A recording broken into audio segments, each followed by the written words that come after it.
Meus irmãos, bom dia para vocês. A gente está enviando hoje para vocês a aula de ontem. Ontem foi muito acelerado por aqui, muito trabalho, e aí não consegui enviar a nosso encontro de apologética. Eu não sei se a gente está terminando, se já terminou, eu perdi o calendário, mas enfim. Eu vou passar no final dessa aula um trabalho para vocês. Vou passar uma leitura, vou colocar no grupo lá para vocês fazerem uma resenha em torno desse texto que eu vou passar. Ou alguma defesa da fé também.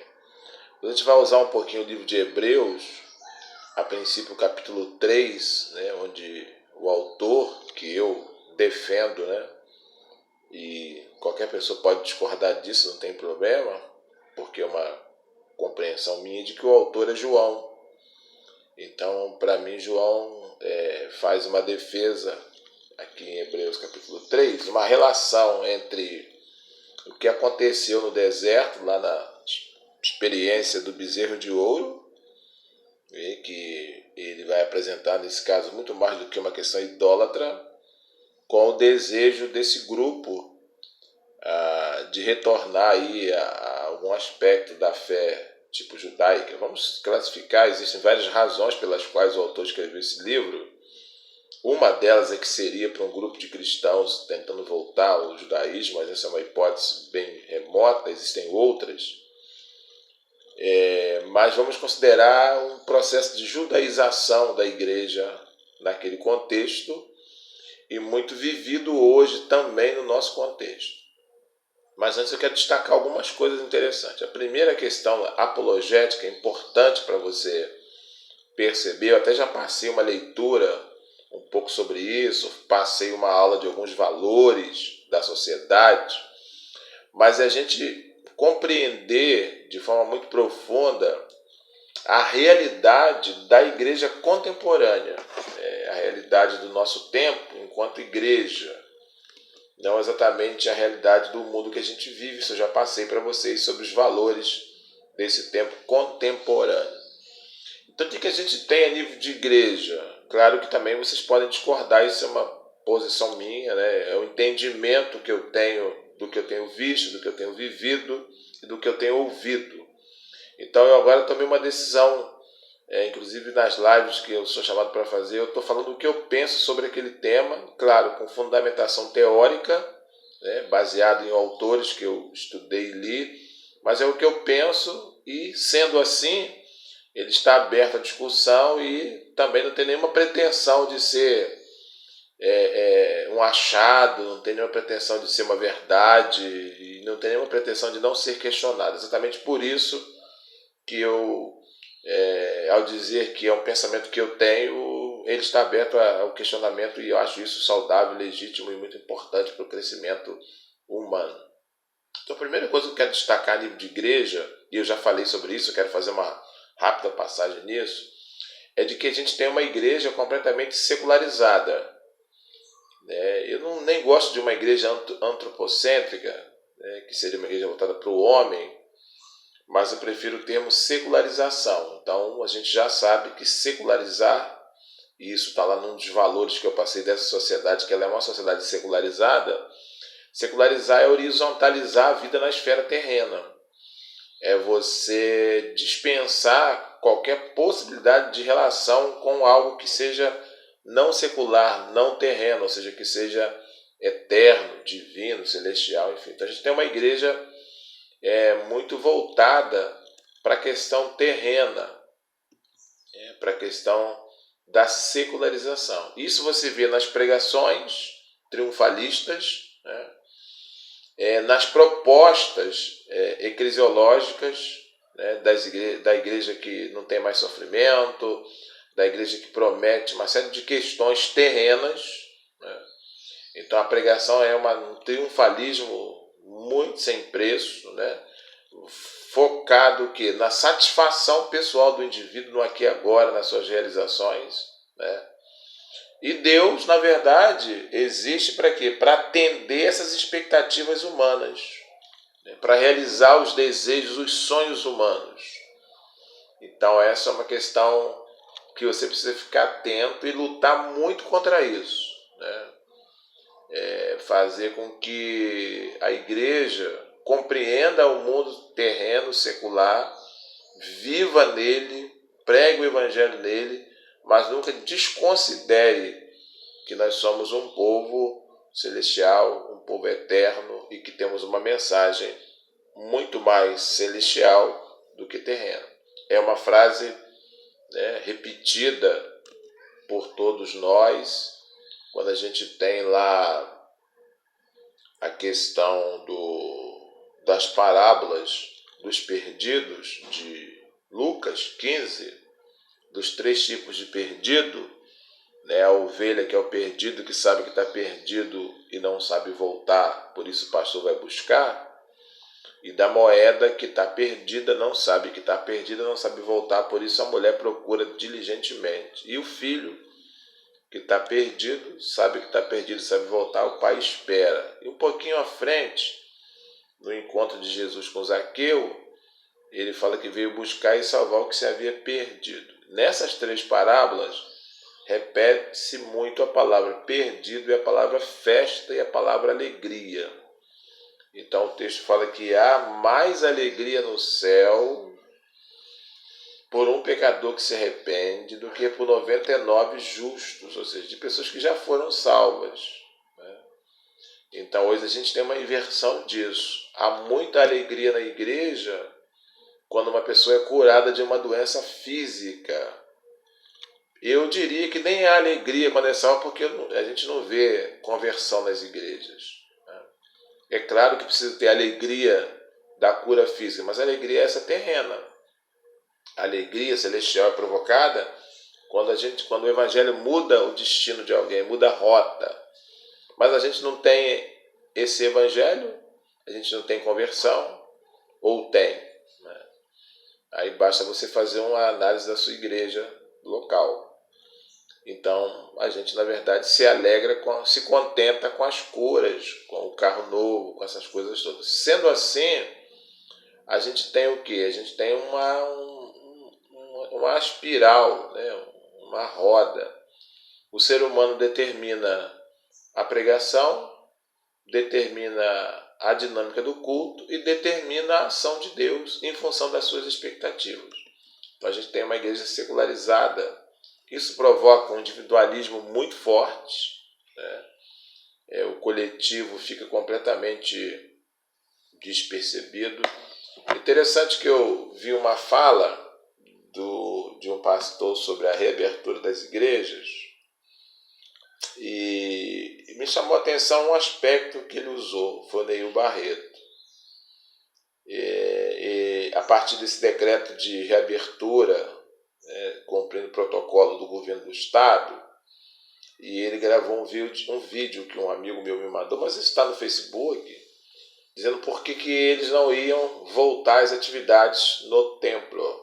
Aí ele falou daquelas coisas que a gente já sabe, de que nós somos a igreja, então para existir igreja não precisa ir a lugar nenhum, essas coisas todas que a gente já sabe. Mas ele disse uma coisa, uma das razões pelas quais ele não vai reabrir é que a finalidade do encontro no templo é para que a gente possa ter o acolhimento do outro através do abraço, do aperto de mão, da conversação, do cheirinho do outro. A finalidade é essa. Porque para adorar, você pode adorar em qualquer lugar.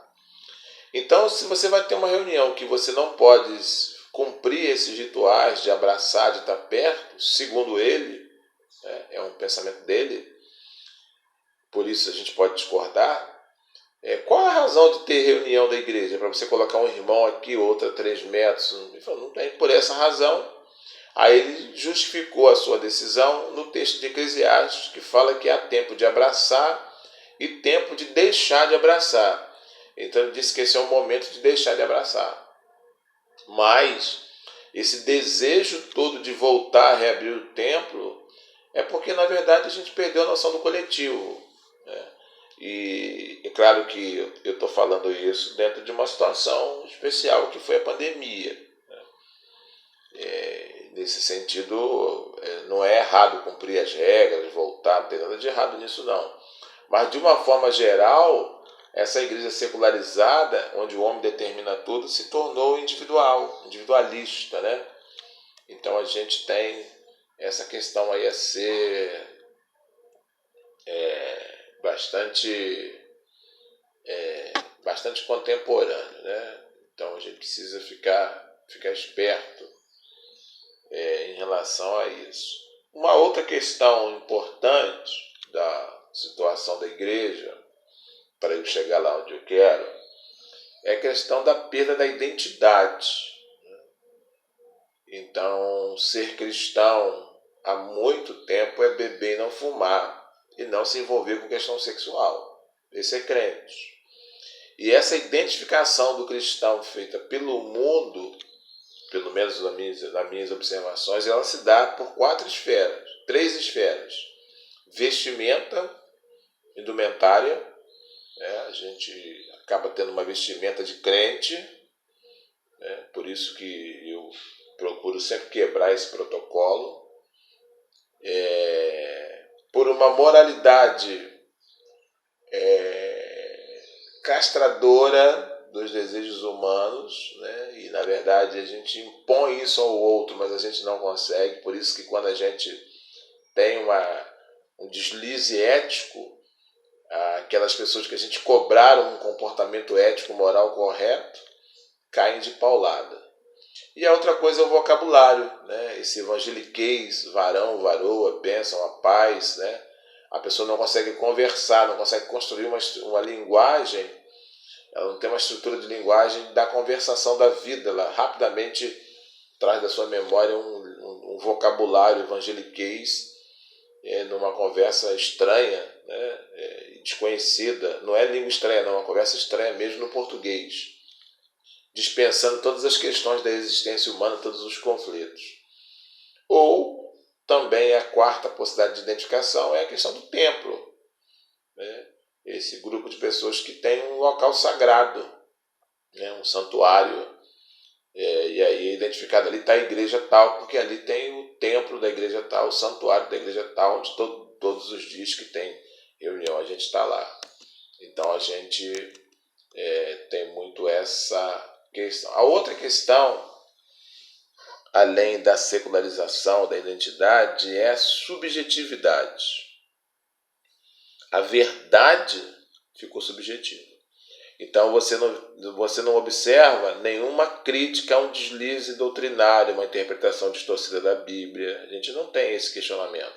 Por quê? Porque essa verdade ela ficou subjetiva, ou seja, a inspiração da Escritura no autor, o que o autor queria dizer, por que quis dizer, qual a língua que ele escreveu, isso não tem nenhuma importância. O importante é a experiência que eu tenho com o texto, ou a experiência que eu tenho na vida que eu levo para o texto dizer. Isso é empirismo, né? É uma teoria filosófica que vai buscar a verdade através da experiência. Então, dentro dessa ideia, o que determina o certo, o errado, o bom, o ruim é a minha experiência, né? Se ela foi boa, isso é bom, né? Então a verdade, na verdade, né, ela é manifestada de forma subjetiva, através da experiência.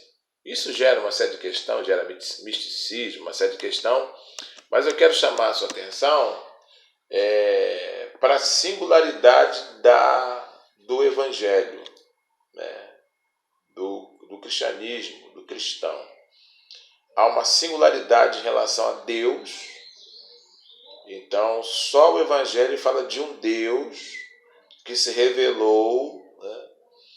E de um Deus que é trino, ou triuno. Mas esse conceito de trindade, toda religião tem. Mas de 3 pessoas, ou seja, de um Deus que se revela de forma pessoal, a gente só tem o cristianismo. A singularidade de Deus, na sua trindade, a singularidade de Cristo, só o Evangelho fala que Cristo é Deus. E a singularidade da Escritura, só de todas as religiões que têm livro, e quase todas têm, a única que fala que seu livro é inspirado por Deus somos nós. Então a gente tem uma singularidade em relação a todo tipo de pensamento que possa nos cercar Então, essa subjetividade, essa secularização, essa perda de identidade é a perda da singularidade, da essência do Evangelho. Aliado a isso, nós vivemos um momento muito delicado. Existe uma decepção muito grande em relação à família, né? Então a gente tem vários modelos de família surgindo aí. A gente tem muitos divórcios, inclusive a igreja está lotada e a igreja continua insistindo em não tratar isso, né? Continua insistindo em não lidar com isso, continua insistindo com esse negócio de encontro de casal, de confinar casais em determinado lugar para ficar lá alguns dias e sair de lá curado, e a gente sabe que não é assim, né? Não há um investimento na base, no namoro, no noivado cristão, não há uma classe bíblica para divorciado, né? Mas há uma realidade, né? É um número muito grande, filhos que nascem de relações descompromissadas, que são criadas por avós. Então a família, há uma decepção em relação a isso. Há uma decepção também social em relação ao governo, né? E a igreja também tem sido uma decepção nesse aspecto, pela polarização, né? A questão de levantar bandeiras de partido tal, de político tal, de inverter o reino de Deus, que não é desse mundo, para o reino terreno. Por exemplo, né?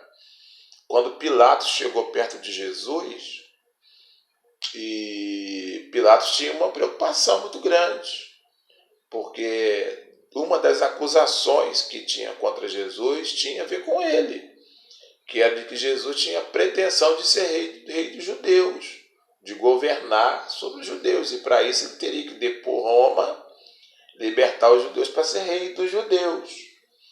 Então Pilatos tinha uma preocupação, mas quando Jesus fala para Pilatos assim: olha, Pilatos, o meu reino não é deste mundo, Pilatos ficou aliviadíssimo. Opa, graças a Deus. E aquele ato de lavar as mãos é que não tem nada a ver com Pilatos mandando matar, não. Pilatos lavou as mãos porque disse o seguinte: em relação à acusação que vocês estão fazendo, que tem a ver com Roma, não tem nenhuma acusação. Ele falou que o reino dele não é desse mundo. Então ele não tem nenhuma ameaça, né? Então eu quero dizer para você que o nosso reino não é desse mundo. Nenhum governo humano, meus irmãos, em nenhum lugar da história, de esquerda, de direita, de monarquia, de democracia, de parlamentarismo, nenhum governo humano, pelo fato de ser humano, consegue atender a expectativa e a demanda das pessoas. Então, se você apostar em governo, seja ele municipal, estadual e federal, nem quero entrar nessa questão aí da saúde na pandemia, de todo mundo da área de saúde preso, não quero nem entrar nisso não. Mas a gente precisa compreender que há uma decepção muito grande em relação ao governo, em relação a como que a igreja lida com isso, né? Então, o nosso reino não é desse mundo. Então, o envolvimento da igreja com a política é sempre partidário, oportunista, ou então tentando criar um governo que elimine o diferente e crie uma esfera só evangélica. Então, eliminar o transexual, o homossexual, o casamento de pessoas do mesmo sexo, eliminar o espírita, para criar uma esfera, e isso é uma utopia, isso não existe, isso, né? Isso é quase que um crime, na verdade. Então, a gente tem essa decepção com a família, decepção com o governo, né? Isso tudo vai gerando mais munição para essa coisa secular, para essa coisa subjetiva, para essa perda de identidade, né? Então a gente acaba ficando muito vulnerável à questão de uma apologética que tente manter essa singularidade do cristianismo, essa singularidade de Deus e essa singularidade do Evangelho. E aí eu quero trabalhar com vocês aqui uma coisa interessante no livro de Hebreus. O livro de Hebreus é uma defesa da fé cristã, tá? E o que eu quero nessa aula de hoje é trabalhar com vocês a seguinte ideia. Nós precisamos manter a essência da igreja, da compreensão bíblica de evangelho, e tem que fazer uma defesa da fé dentro da própria fé cristã. Fazer uma defesa da fé cristã dentro da fé cristã, porque na verdade, tanto no tempo de Paulo, nas igrejas que ele fundou, nos movimentos cristãos até o segundo, terceiro século, a defesa da fé era dentro do campo da fé. Maquineísmo, montanismo, docentismo, gnosticismo, tudo isso eram movimentos cristãos, né? Igrejas, e que foi confrontado por Paulo, por Agostinho, por um montão de gente. Então a gente pensar uma defesa da fé dentro da fé. E aí eu quero pensar um tópico com vocês, que é essa questão da judaização da igreja evangélica. O grande fascínio que Israel passou a provocar para as pessoas, não como um local, né, de turismo, seja ele de qualquer esfera religiosa, não, mas como um lugar místico, de você ter contato com a terra, com a água do rio, com o monte, e você realmente ter uma nova experiência com Deus, como se a região ou o local determinasse ou criasse um tipo de conversão melhor. Eu estou falando de Israel enquanto experiência mística, não estou falando de você viajar para conhecer a cidade, conhecer a história da origem da nossa fé. Isso não, isso é legítimo, isso é válido, né? Até eu faria uma viagem para lá se tivesse condições financeiras, evidentemente, tivesse agenda para isso, ou um objetivo. Mas eu estou falando dessa coisa mística, de ir para lá para ter uma experiência subjetiva mais profunda. E a adesão dos elementos do culto judaico nos nossos cultos, candelabro, shofar, bandeira de Israel, as festas, muito presente nos nossos cultos, e títulos, enfim, a gente tem basicamente uma ênfase muito grande nisso. Então já vale dizer aqui que o judaísmo não reconhece Jesus nem como profeta, se você quer saber, pelo como Deus. Não considera o evangelho verdade, é mentira, né? Então nós somos de uma origem judaica, mas nós não somos judeus, no sentido de fé. Isso acabou, né? Todo Israel de Deus agora é composto por todos aqueles que professam Jesus. E dizer para vocês também, vocês sabem, que muitos judeus já se converteram na época de Jesus e durante a história. Tá? Esse negócio de que Deus tem um momento para Israel, se você for olhar, Paulo era judeu, né? Timóteo era... Todo mundo que se convertia, né? Os sacerdotes, quantas conversões de judeus tiveram naquela conversão da pregação de Pedro? Né? Quantos sacerdotes se converteram? E durante a história. Então, a entender isso. É muito bonito essa mística, né? A gente às vezes ouve nessas igrejas apostólicas, nessas igrejas judaicas, sermões do Antigo Testamento lindos, né? Mas é um sermão de uma teologia saci-pererê, porque fica só na promessa, nas sombras, não vem para a realidade, né? Para a revelação final. Então esse processo que o George Led chama de descontinuísmo e continuísmo não é levado em consideração. Então, o cara para na figura tipológica, no hebraísmo do Antigo Testamento, tipo arca, tipo sacerdote, templo, e fica parado sem perceber que aquilo ali era uma figura do perfeito sacerdote, do perfeito templo, da perfeita presença de Deus, né? Que é um processo de revelação progressiva, que você não pode parar ali no Antigo Testamento. Então a gente tem muito isso. Então, para citar aqui, basicamente, né, o que você tem no livro de Hebreus assim, que é da gente discutir? A gente tem a mudança do sacerdócio, né? O sacerdote agora não é da linhagem de Levi, é um sacerdócio da linhagem de Melquisedeque. Sacerdócio esse que ele não precisa pedir perdão pelos seus pecados, né?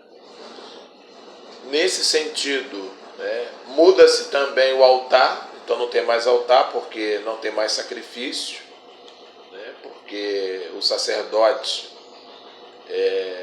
ele também foi o sacrifício, né? Muda o ritual, e muda o santuário. Então, há uma mudança muito grande. Então, para o autor de Hebreus, aquilo que era uma expectativa profética aconteceu em Cristo. Então, era preciso que se atualizasse os costumes e as crenças. É como se ele falasse assim: todas as instituições antigas caducaram. Isso que ele fala em Hebreus 10, 19: tendo, pois, intrepidez para entrar no Santo dos Santos pelo sangue de Cristo, pelo novo e vivo caminho que ele nos consagrou pelo véu, isso é, pela sua carne, ou seja, o novo e vivo caminho, ou seja, aquele caminho antigo caducou, ficou para trás. Aí vão aparecer, vou fazer uma síntese do livro aqui até chegar ao capítulo 3. A palavra superior aparece 13 vezes no livro de Hebreus. E sempre voltada para Cristo, para mostrar o quê? Que Cristo é superior, né? A salvação de Cristo é uma salvação superior, né? Então é uma superioridade de Cristo e de sua salvação em relação a todo o sistema religioso hebraico. Ele é superior aos anjos, né? A gente já falou sobre isso. Ele trouxe uma esperança superior e ele é o mediador de uma superior aliança baseada em superiores promessas. Então, a superioridade de Cristo ante tudo que vem antes. A outra palavra que ele vai usar esse binômio para trançar o seu texto, né, em relação a Cristo. Então, tem a superioridade de Cristo, e a outra palavra é a palavra perfeito. Aparece 14 vezes também nessa construção textual. São palavras que ficam circulando em torno da pessoa de Cristo. O que significa esse perfeito? Significa uma posição perfeita diante de Deus, ou seja, posição essa que jamais poderia ser alcançada pelo sistema antigo. Então, o que as pessoas precisavam por autor de Hebreus? Precisavam de um sacerdote perfeito e um sacrifício perfeito. Ou seja, alguém que pudesse oferecer um sacrifício de uma vez por todas e que abrisse com esse sacrifício o acesso a Deus. Então, tudo aquilo que era esperado, tudo aquilo que se precisava, um sacerdote perfeito, um sacrifício perfeito, e dentro desse sacrifício pudesse findar os sacrifícios. Né? A outra palavra que aparece muitas vezes, mais de 20 vezes, é a palavra eterno, também nesse arranjo textual de Cristo, eterno.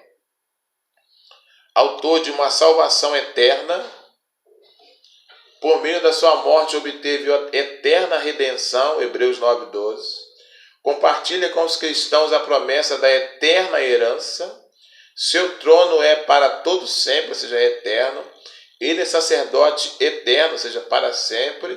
Ele é o mesmo ontem, hoje e o será para sempre. Se a gente combinar perfeito, superior e eterno, nesse arranjo literário, a gente teria a seguinte proposição do autor: Jesus e a vida cristã que ele oferece são superiores, pois essas bênçãos são eternas e dão uma posição perfeita diante de Deus. Eu vou repetir: Jesus e a vida cristã que ele oferece são superiores, pois essas bênçãos são eternas e dão uma posição perfeita diante de Deus.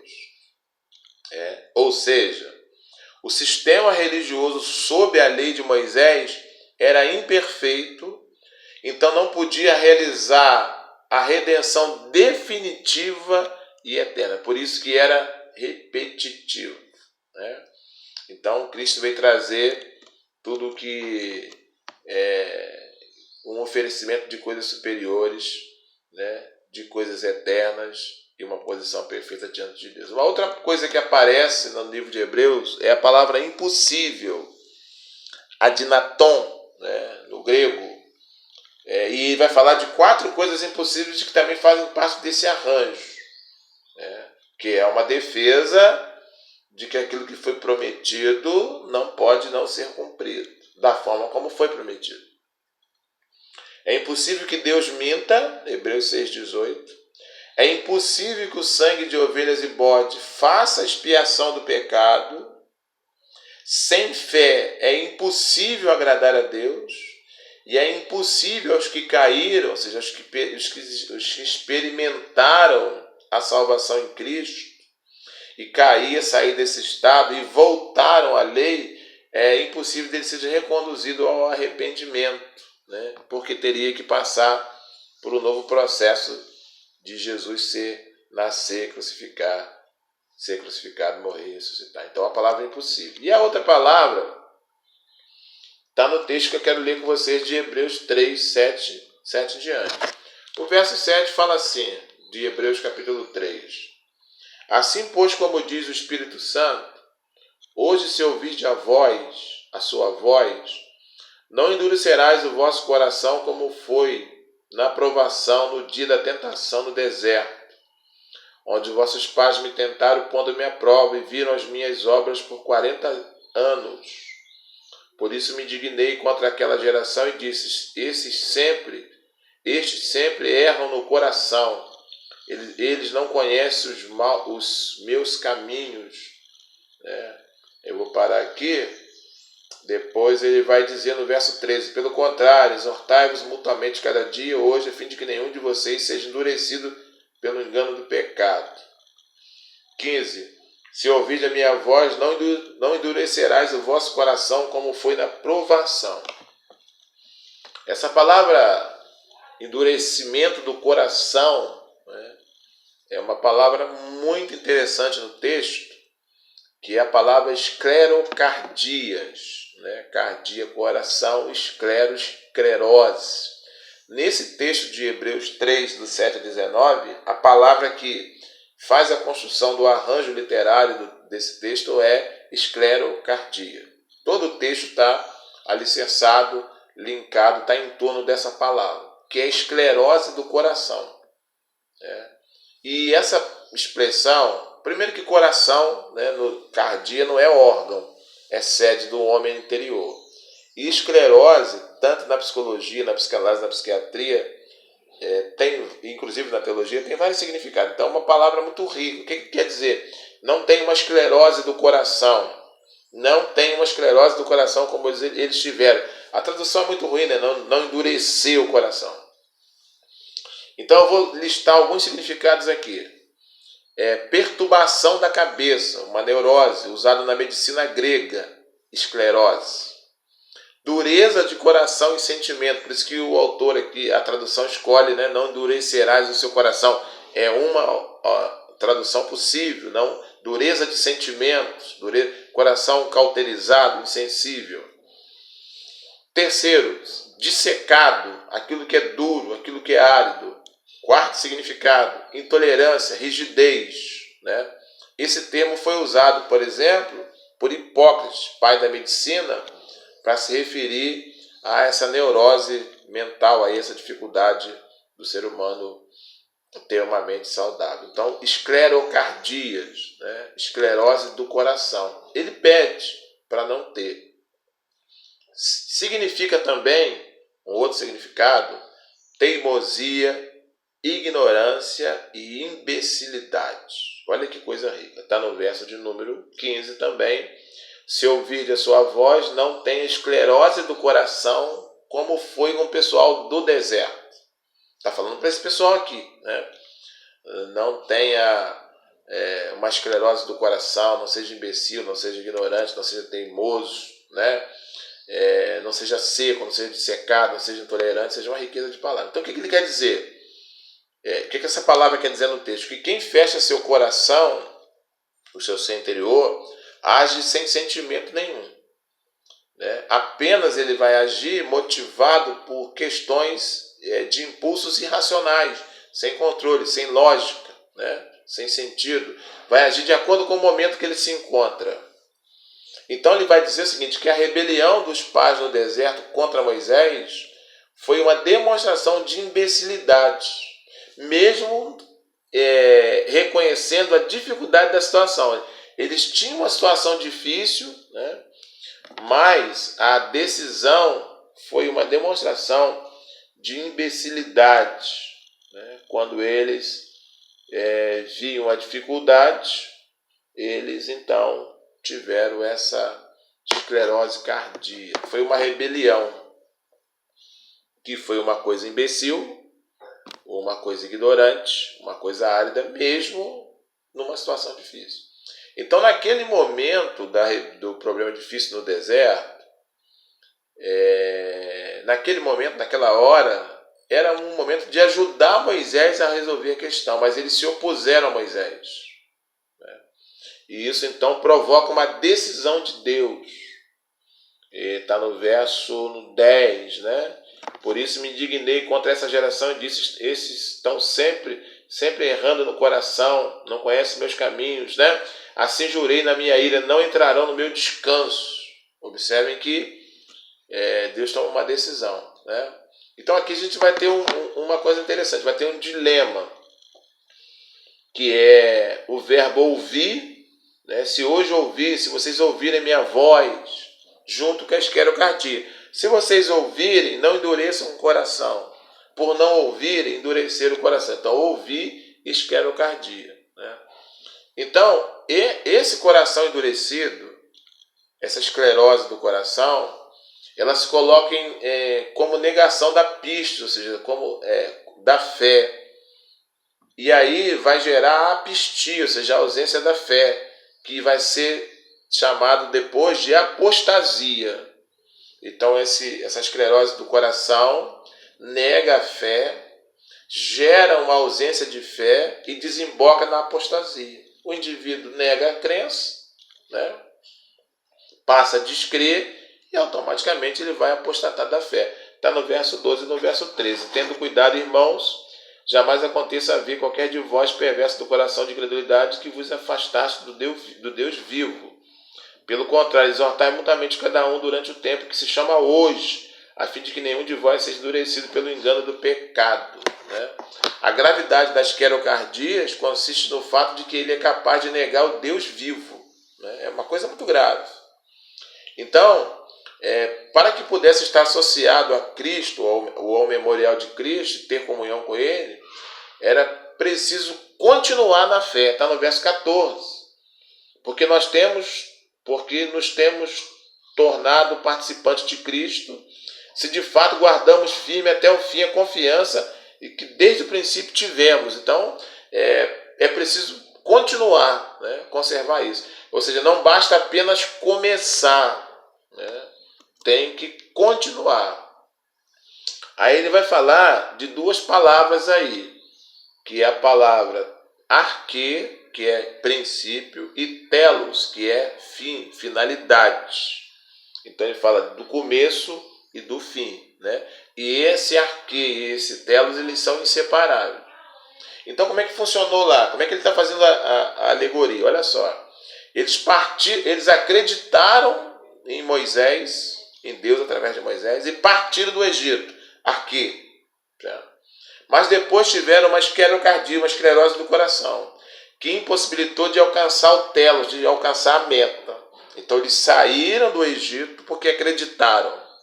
Durante a caminhada tiveram uma esclerose do coração, deixaram de crer, perderam a fé e apostataram. E isso impediu que eles alcançassem a telos, a meta.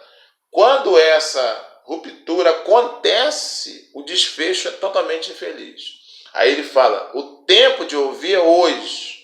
Ou seja, aqueles que um dia acreditaram e saíram com Moisés, hoje. Mas depois tiveram uma esclerocardia no deserto contra Moisés e Deus, fizeram desse hoje um ontem. E ali o tempo deixou de ser presente, transformando-se num passado remoto. Agora olha só que coisa interessante. Qual o receio desse autor? Olha o capítulo 4 agora, olha o receio desse autor. Capítulo 4, verso 1, ele vai dizer assim: temamos, portanto, que sendo-nos deixado a promessa de entrar no descanso de Deus, suceda parecer que algum de vós tenha falhado. Porque também a nós foi anunciada as boas-vindas como se deu com ele, mas a palavra que ouviram não desproveitou, visto não ter sido acompanhada pela fé aqueles que a ouviram. Nós, porém, que cremos, entramos no descanso de Deus conforme tem dito. Assim jurarei minha herança, e descansou. Aí no verso 6, né? Visto, porém, que entrar algum deles por causa da desobediência, não entrar aqueles aos quais inteiramente foi anunciado. Aí vem no verso 7. De novo determina certo dia. Hoje, falando por Davi, muito tempo depois, segundo foi declarado, hoje se ouvir a voz, não endurecerás o vosso coração. Né? Aí ele vai, aquele célebre verso do capítulo do verso 12, porque a palavra de Deus é viva e eficaz. Ou seja, qual é o medo do autor? Ele vai dizer o seguinte, né? Ele tem duas realidades no verso 2. Ele tem a antiga aliança, né? Também a nós foram anunciadas boas novas, como se deu a eles. Então ele tem a nova e a antiga aliança, né? E ele coloca então em paralelo esses dois grupos. Os de ontem, os que vieram antes de nós, deixaram de entrar na terra da promessa e também no repouso, no descanso eterno, por causa da sua esclerocardia, da sua esclerose do coração. E o de hoje, né, aquele povo e nós, que também ouviu a boa nova e pode não estar no caminho real da escuta e da prática daquilo que ouviu como eles estavam. Né? Então o que vai acontecer? Vai entrar aí um pouquinho à frente, ele vai falar da construção do bezerro, né, do bezerro de ouro, do bezerro que foi feito lá naquele momento do deserto, que foi o momento da idolatria. Então, como é que ele faz aqui? O bezerro, ontem, Cristo, hoje. Ou seja, na construção do bezerro, houve uma negação ao Deus que os tirara da escravidão. Inclusive em Êxodo 32:4 fala que eles dizem que aquele bezerro foi o Deus que tirou eles do Egito. Na construção do bezerro, houve uma negação ao Deus que os tirara da escravidão e uma homenagem a um Deus egípcio. Como se a saudade daquele ídolo, né, desse esse alento que eles precisavam naquele momento de deserto. Por isso que o povo exclamou, eis aí o Deus que nos libertou do Egito. Êxodo 32:4. O povo e Arão acreditaram mais no passado, nos deuses do sofrimento e da escravidão, do que no Deus que os livrara e queria que eles ficassem livres. Ou seja, o mito egípcio era mais forte do que a realidade. E o autor então vai se posicionar, né, no verso 3 e no verso de número 4 do capítulo 4. Nós, porém, que cremos, entramos no descanso conforme tem dito. Assim jurarei da minha herança, não entrarão, embora certamente as obras tivessem concluído desde a fundação do mundo. Né? Então, o autor vai falar o seguinte, né? Ele vai se incluir entre aqueles que fizeram a opção por Cristo. Então, qual é a exortação? Eles queriam voltar para a antiga aliança, né, em lugar de continuar na aliança com Cristo. Ou seja, preferiram o bezerro no lugar de Moisés e preferem Moisés no lugar de quem? A mesma coisa. Lá na antiga aliança, o povo voltou para o Egito abrindo mão de Moisés. Ele fala que é a mesma coisa agora. Preferir Moisés é sair de Cristo. Entendeu a lógica dele? Então, a gente quer voltar para Moisés, e o povo de Moisés quis voltar para o Egito. Ele está dizendo que é a mesma coisa. Quem quer voltar para Moisés é a mesma coisa de que quem voltou para o Egito, queria voltar para o Egito. Ou seja, é uma esclerose do coração. Então, ele fala, olha, vocês vão cair na mesma cilada, na mesma questão. Né?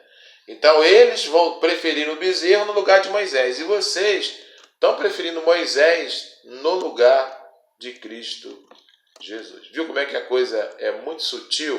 Né?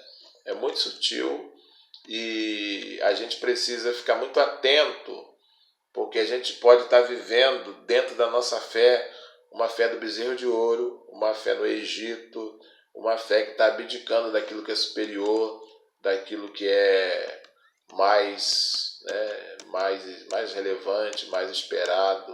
Né? Então a gente precisa realmente entender essa questão. Aí, para eu fechar, a gente precisa entender duas coisas aqui. A gente tem um pano de fundo muito forte nesse texto de Hebreus. Né?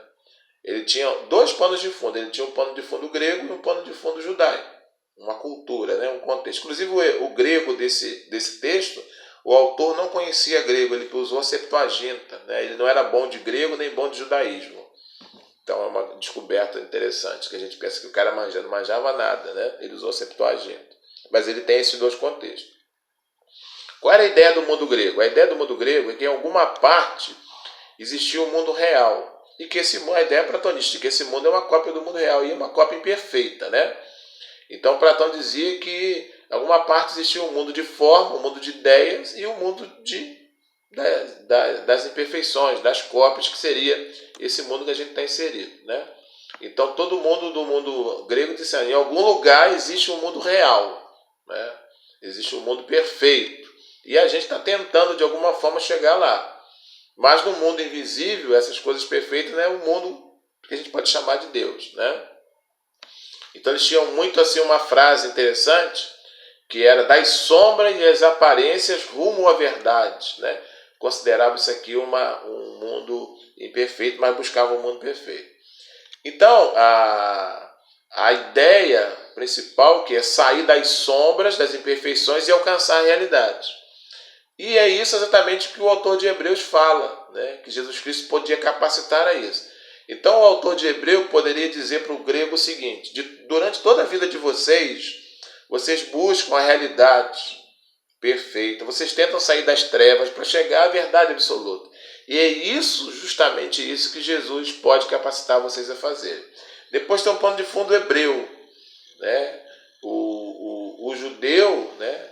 Ele achava muito perigoso se aproximar de Deus. Vocês têm os textos lá. Quando alguém achava que se aproximava de Deus, ele tinha um problema, né, muito grave, porque Deus é santo, ele era pecador, tá?